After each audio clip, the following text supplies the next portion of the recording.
All right, so now we're going to move over to Donna from storageauctions.com. Hi, Donna. How are you? I'm good. How are you, Jess? Fantastic. Thank you so much for joining us. Can you give us a little background, a little information on who you are and what storageauctions.com is? Sure. So I started in the self-storage industry in 1991. I worked for a company called DBCI, and I worked really in the construction field for many, many years. And probably in the last 10 years, I've moved more into operational. I started with Lonnie at the very beginning when he started this company. He is actually an owner of storage facilities in Louisiana. He is also very active. He's the president of Louisiana. And he was making changes to the Louisiana lien law and came across online auctions and had tried it. But there was something that he needed to see more. He's a numbers person. And so he ended up building this site and getting into it. And so we really strive at storageauctions.com to really train people on the lien law, be proactive at your business with your lien laws, and keeping your delinquents down.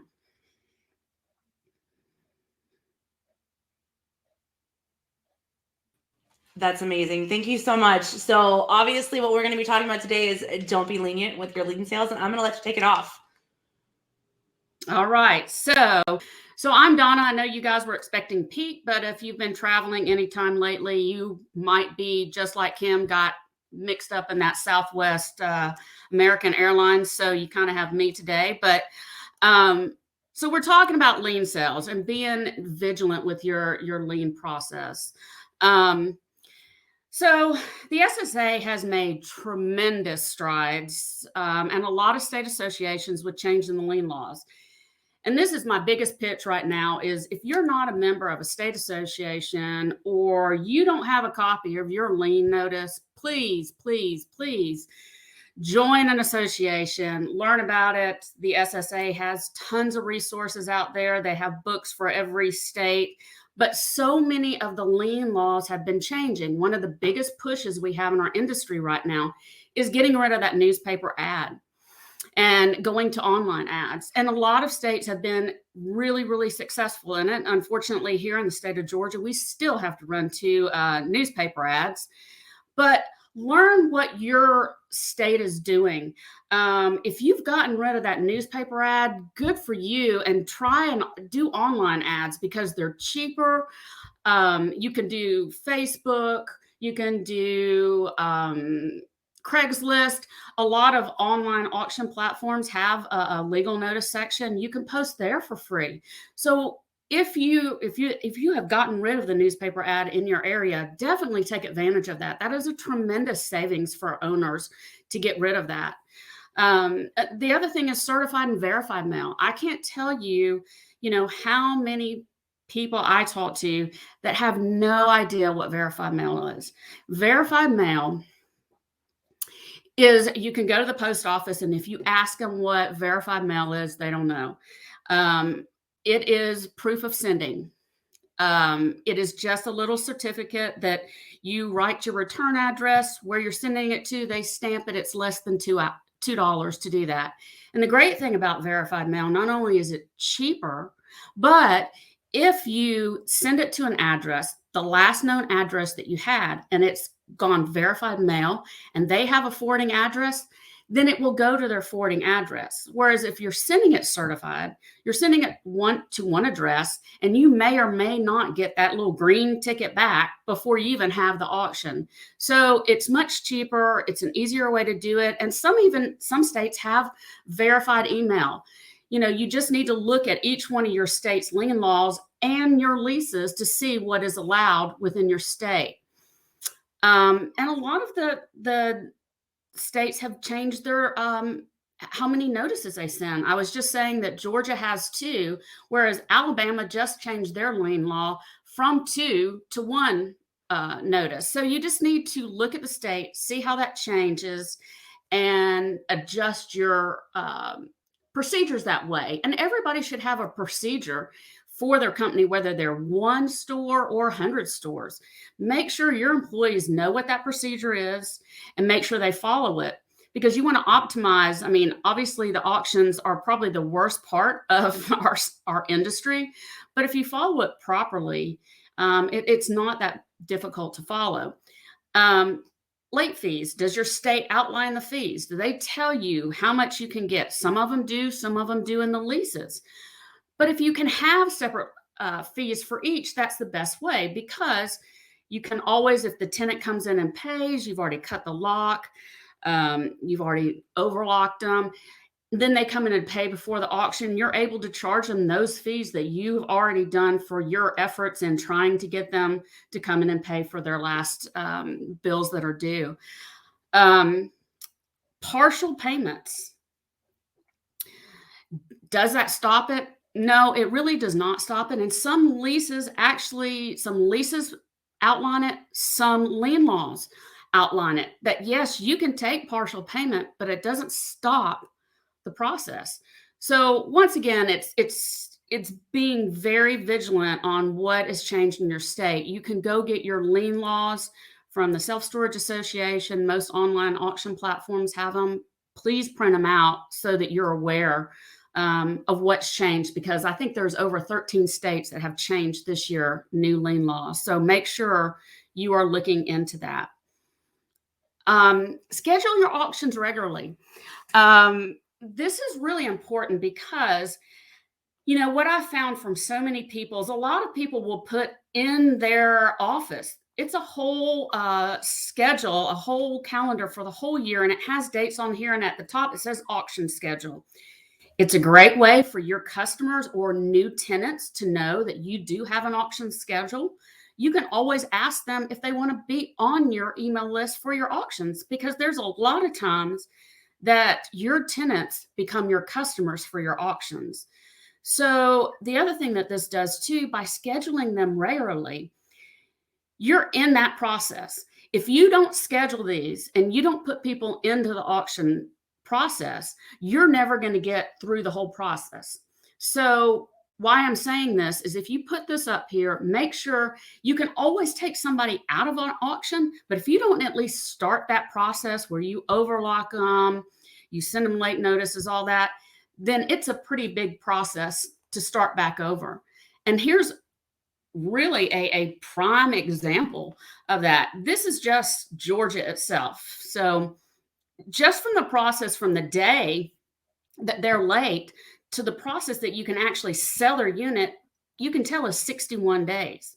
So if you don't do something on day one and you're waiting, you know, a month, now they're not only a month, now they're going to be 3 months behind. And if they can't pay for the first 2 months, what makes you think they're going to be able to pay 6 months down the road? It's really almost, you know, it's just not right for your tenant, because most companies, if you go to auction and we don't collect the amount of money that is due, then most companies are actually going to put you in collections. And it is just, like I said, an injustice to your tenant to make it go all the way 7 or 8 months before you actually even start that process. It also devalues your property. I talk to people all the time, and some people will say, okay, I'm getting ready to do an auction, but I need to get $800 out of this. And my first question to them is, how many days are they past due? And when they say, well, they're 6 months, why didn't you start this process sooner? Because that's not the way it works. You can't just say, okay, I've got 6 months of past due rent that I need to collect. Most auctions will not be able to suffice that. So you need to stay on top of them. And one thing that we have found more so is that managers actually start collecting a lot better. You know, these tenants that are habitual late people, they continue to do it. And if you have a process in place and you continue to do that every single month, they're either going to start paying you on time or they're either going to get out. And I think what we found more so, especially with the pandemic, everybody was at this frenzy of, oh, we're going to have so many delinquents and we're not going to know what to do. And it really was not the case. Almost everybody I talk to now is completely full. They've raised rental rates. They've done a lot of things like that, but the tenants are paying. We were just at the Georgia, South Carolina trade show, and the trend is the big rates that we had, rate increases, the on-time payments, the facilities being full, they're projecting another year of that, of high occupancy with high rental rates out there. So just, you want to stay on top of it, and you don't, especially if you're 99% full, if you've got 2 delinquents, get them out so that you have something that you are able to rent to people that are going to pay. You know, this is a great way to always teach it to your employees, is kind of having this timeline.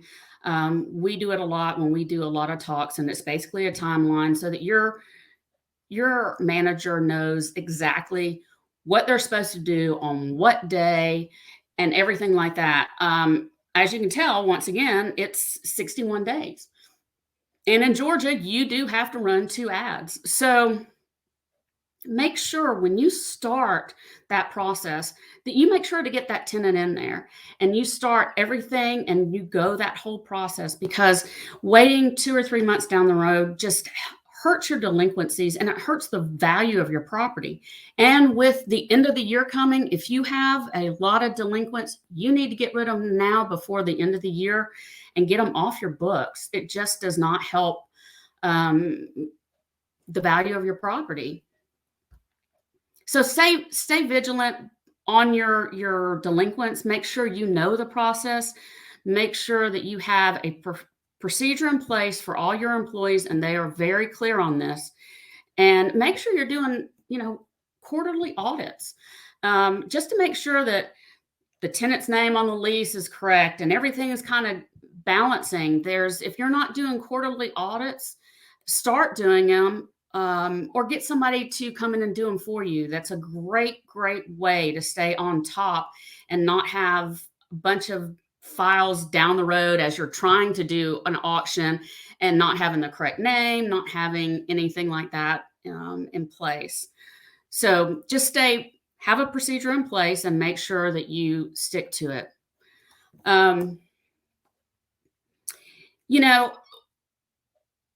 Lien sales are probably one of the worst parts of this, of our industry, but it is a necessary evil that we have to do because there are lien laws in place. I have people come up to shows all the time and say, can I just throw it away? No, you cannot just throw it away.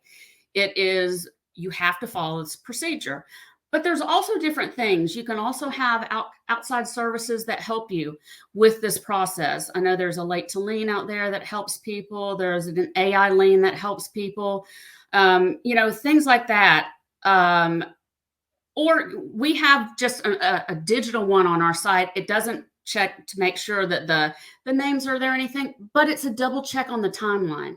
And so if for any reason you're not in compliance with that timeline, it will pop up and say, you're out of compliance. So make sure you're even if it's not maybe an outside service, maybe you have an auction specialist in your company that's only looking at that. And so maybe that's their whole job. I actually have somebody in Texas, they have about 52 properties and they have an auction coordinator. She's the one that goes through everything and looks at the lease, at the letters they sent, the newspaper ads. So just make sure that you have something in place that allows you to make sure you're double checking, whether it's another person in your company, an outside service, check them out, see what works best for you and go with that. There's a huge push right now in our industry to go online, and there's so many reasons to go online. I have a friend of mine that lives in Kentucky. She's got 16 facilities, and she told me over 15 years ago, she quit doing live auctions. And part of the reason was the last time she had a live auction, winning bidder rented a unit so that he could clean it out, fell on her property and sued her for $250,000. You know, that is something that a lot of people don't even take in consideration. I mean, they're worried about other things on the site, but when you get a lot of people on your site, there is a huge liability in there. So there's a big push to go online. But I will say one thing about online is the one thing you do have to do is make sure you take good pictures. And I would encourage anybody, even when they're cutting the lot, if they're doing a live auction or they're doing it online, when you cut that lock to overlock it, take pictures of it. It's just a safety net to make sure that that tenant doesn't come back and say, hey, that was in there, or this was in here, and you moved this, or you took that. Make sure that you take some pictures of when you cut those locks, because that's by far the best thing to protect you. And, you know, I always tell people, if you're doing online, is make sure that you kind of stand outside, take a picture, because this is really what is going to sell an online auction is 100% the pictures. So make sure you're able to see that. You know, you can see in picture one right here, you're just kind of standing outside, taking that picture, then kind of divide it in quadrants. And then if you see something special, you know, go in there and kind of see if you can find anything. You know, one of the biggest misconceptions right now is that you cannot go inside that unit. Now, there are companies that do have policies that they don't allow their managers to do it, but you actually can walk into the unit because you need to see what is in there, what you're selling. The one thing you don't want to sell is any kind of personal documents. If this happens to be an attorney's or a doctor's or CPA, you want to call the board and tell them that they haven't paid so that they will come and pay for that unit, or they will take their license away. So make sure that you know what's in that unit. And if you have a really big unit, what I tell people, invest in a selfie stick. Take that selfie stick. 99% of the people that are taking the pictures for these units are using their phone. So use a selfie stick, stick it back there so you know exactly what you're getting out there. And make sure you have good quality photos that you can see. Yeah, Donna, those are some really great points. We do have a couple of questions before we wrap up from the audience that I want to make sure we get in. Okay.